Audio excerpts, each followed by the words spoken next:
Samsung's S8 and S8 Plus be the phone of 2017? Stay tuned, let's find out. Casey Neistat, one of the largest YouTubers on YouTube, of course, did a video with a hands-on of this product as well because he does work with Samsung on different videos and commercial. So it's quite interesting to see his hands-on. The Samsung S8 and S8 Plus have a near bezel-less display, making it almost like a portal or a window into an open world. With the S8 and S8 Plus, the screens are much longer and slightly narrow compared to its competitors. The displays on these phones are no slouching matter either. Both AMOLED displays with HDR capable. It's very, very interesting what they were able to put into a smartphone. Both devices have good batteries at 3000 mAh for the S8 and 3500 mAh for the S8 Plus, respectively. The phone is also water resistant, much like the S7. Very neat feature to carry over. Also very much like the S7, the cameras are very similar with some extra bells and whistles, but it is notable to mention that they do have a headphone port. Very important, because if you don't have a headphone port, you can't plug things into it. Take note, Apple. The awesome features of this phone is it also can do PC mode, which is basically turning your phone into a portable computer in your pocket. Essentially doing what a phone already does, but with a little extra desktop-y feel. Basically what this means is you can plug this into a television or a monitor and you can have a portable PC experience in your pocket, basically. It is insane what you can do with that. But at the same time, do we really need this feature, considering the phone is already a computer in your pocket? It doesn't give it any extra capabilities. Really, it's just a convenience. So it all comes down to what you guys will actually use it for, but it is still cool that they have the feature, and honestly, it's something I wanted to see personally for a very long time. Now, there have been phones in the past that have done this, but this is done in a way that I feel is closer to a desktop experience by far. And lastly, the best feature so far on this is face recognition.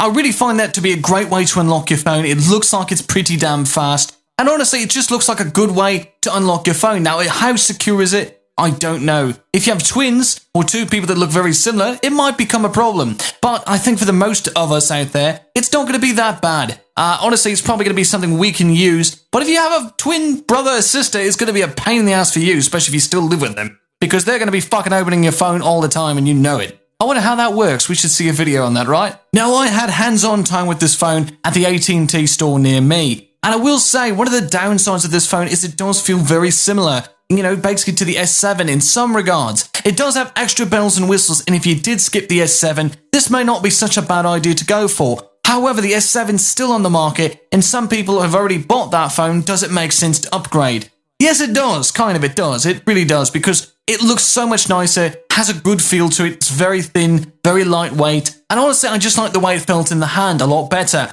It really does look like they've improved on what was already good about the S7 and made it better. Not having the Edge display like on the S7 Edge, which I used to own, is a good feature because I used to bump things all the time on that phone while recording videos or using apps. I would knock the little Edge display and it became a problem. And I never really used the Edge features at all on the S7 Edge. I kind of forced myself to do it and I just didn't feel natural. Just didn't make sense. When I was recording videos, it just was annoying. It got in the way half the time. Before you knew it, everything was completely messed up. So having the bezel display the way it is, it wraps around, but it's not exactly the same as the S7 Edge, and it gives you a little bit more for your hand to be able to hold the damn phone. It just looks a lot better, feels a lot nicer, and overall feels more like a polished experience, and I do like that. One of my real concerns with this phone is, can it be good for gaming? Of course, with the new Snapdragon 835 processor, it's going to be very well for gaming. But my big thing is the elongated screen. Well, I don't feel it would be a problem for the S8. The S8 Plus is very elongated and might feel a little strange to play a game on. It's just something I'm concerned about. I haven't had a chance to play any video games on the phone, so I don't know if it's going to be good or a bad experience, but that is the one concern I'm worried about. Games played in landscape, portrait mode. Will they feel the same? Will they feel better? Will they feel worse? The S7 Edge was definitely a great display to play games on.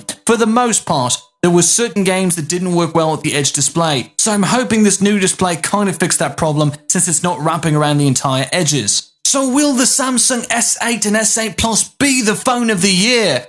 I don't know. Only time can tell. What do you guys think of it right now? What do you guys think of this phone? I'd love to hear what you guys think. Tell me down below if you guys are going to buy this, if you've already pre-ordered the phone, what feature, makes you the most happy about the phone, and what do you think?